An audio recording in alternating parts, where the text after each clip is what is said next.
তো তোমাদেরকে আগের থেকে আমি জানাতে পারিনি, কারণ টিকিটটা কনফার্ম হচ্ছিল না গো, যে আজ পাবো কাল পাবো এই করে।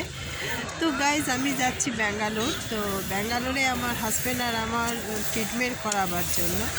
তো আমি যেখানে আছি তোমরা বুঝতেই পারছো লোকালয়টা, এটা হলো দুর্গাপুর স্টেশন, রেলওয়ে স্টেশন। দেখো তোমাদেরকে আমি ঘুরিয়ে দেখিয়ে দিচ্ছি।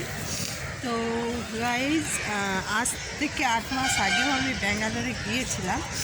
তো তখন ডাক্তার আবার চেক আপের জন্য আসতে বলেছিল 3 মাস পর। তো কিছু কারণবশত আমি আসতে পারিনি। তো এখন যাচ্ছি, আমার শরীরও ভালো নেই, আমার হাজব্যান্ডেরও শরীর ভালো নেই। তো ওর জন্যে চেক আপে যাচ্ছি।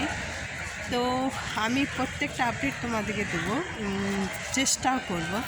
তো আজকের আপডেট, আমি এখন দুর্গাপুরে আছি আর ট্রেনটা আমার 5টা 5-এ, এখান থেকে আমি আসানসোল ধরবো, এখান থেকে ট্রেনটা।